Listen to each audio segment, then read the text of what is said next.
আসসালামু আলাইকুম সম্মানিত দেশ এবং প্রবাসের ভাই ও বোনেরা, দীর্ঘদিন পরে পেনশন সংক্রান্ত একটি ভিডিও নিয়ে আপনাদের মাঝে হাজির হলাম। খুবই গুরুত্বপূর্ণ তথ্য আছে আপনাদের জন্য। পেনশন নিয়ে সর্বশেষ যে তথ্যটা সেইগুলি আমি আপনাদেরকে জানাবো। আসলেই কি প্রবাসীদের পেনশন হবে না নাকি হচ্ছে, প্রবাসীদের পেনশন নিয়ে কাজের অগ্রগতি কি, প্রত্যেকটা বিষয় অবশ্যই আপডেট আপনারা জানতে পারবেন। ভিডিওটি ধৈর্য ধরে দেখুন। আর যারা পেনশন বিষয়গুলো নিয়ে অধীর আগ্রহে অপেক্ষা করছিলেন ভিডিও দেখার জন্য, তাদের জন্য অবশ্যই স্পেশাল কিছু নিউজ আছে আপনাদের জন্য। এবং এই ভিডিওর কমেন্ট সেকশনে যারা কমেন্ট করবেন তাদের জন্য থাকবে স্পেশাল উত্তর, এবং আপনাদের প্রত্যেকটা কমেন্টের উত্তর দেওয়া হবে। তাই গুরুত্বপূর্ণ বিষয় জানার থাকলে অবশ্যই কমেন্ট সেকশনে কমেন্ট করুন, কারণ আপনাদের জন্যই কাজ করি। প্রবাসীদের কল্যাণে এই চ্যানেলটি খোলা হয়েছে। প্রবাসীদের সকল সমস্যার সমাধান দেওয়ার জন্য আপ্রাণ চেষ্টা করা হয়, যতটুকু সম্ভব আপনাদেরকে সহযোগিতা করা হয়। প্রিয় বন্ধুরা, পেনশন আদায় করার জন্য যে পরিমাণ কাজ করে যাচ্ছে চ্যানেলে, এটা আপনারা অবগতি আছেন। কিছুদিন পেনশন বিষয়গুলো নিয়ে একটু কথা কম বলেছি, কারণ বাংলাদেশের রাজনৈতিক পরিস্থিতি খুবই থমথমে, এবং এই পরিস্থিতিতে আমাদের পেনশন কাজ নিয়ে তেমন কোনো অগ্রগতি তখন হচ্ছিল না। আবারও এখন ধীরে ধীরে পেনশন বিষয়গুলো নিয়ে কথা বলবো আপনাদের মাঝে, কারণ পেনশন বিষয়গুলো নিয়ে অলরেডি কিছু বিষয় উপস্থাপন করা হয়েছে। গতকালকে আসিফ নজরুল স্যার একটি টক শো করেছেন, সেখানে প্রবাসীদের বিষয়গুলো নিয়ে প্রশ্ন করা হয়েছিল। সেখানে কিছু চাঞ্চল্যকর উত্তর দিয়েছেন। পেনশন বিষয়গুলো নিয়েও সেখানে কিছু প্রশ্ন থাকা উচিত ছিল, কিন্তু দুঃখের বিষয় তেমন কেউ এই বিষয়গুলো নিয়ে প্রশ্ন করেনি। এই জন্য মোটামুটি হতাশ হয়েছি বলা যায়, কারণ পেনশন বিষয়টি প্রবাসীদের অত্যন্ত গুরুত্বপূর্ণ বিষয়। যে কোনো বিষয় আমরা অ্যাভয়েড করতে পারি, যে কোনো বিষয় আমরা ছেড়ে দিতে পারি, কিন্তু পেনশন বিষয়টা কিন্তু আমরা ছাড়বো না। এটা কিন্তু আমরা আদায় করেই ছাড়বো, কারণ আমাদের প্রবাসীদের এক নাম্বার যে দাবি, যেটা পূরণ করতেই হবে, সেটাই হচ্ছে পেনশন।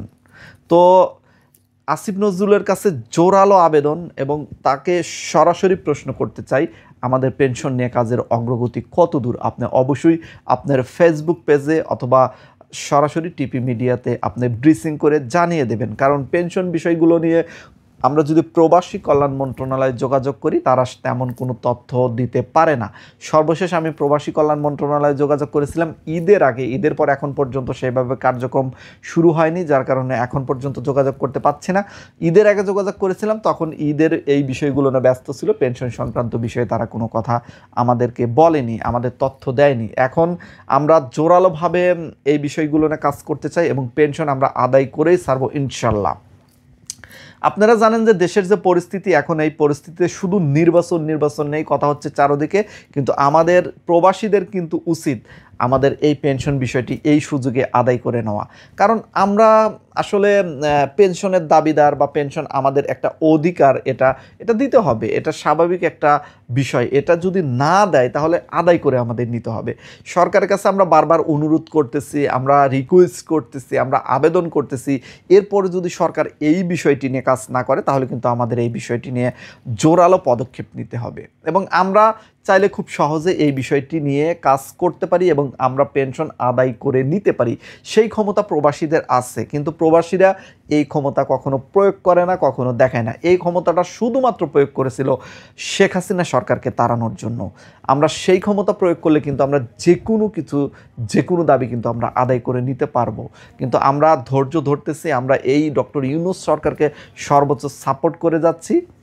আমরা একটা পেনশন দাবি করেছি তাদের থেকে, তারা যদি এই দাবিটিও পূরণ না করে, তাহলে সব যে সরকার, যেমন বিগত সনের যে সরকার চলে গেছে প্রবাসীদের জন্য তেমন কিছু করেনি, তাহলে এই বর্তমান সরকারও যদি কিছু না করে, তাহলে তো সমান হয়ে যাবে, তাই না?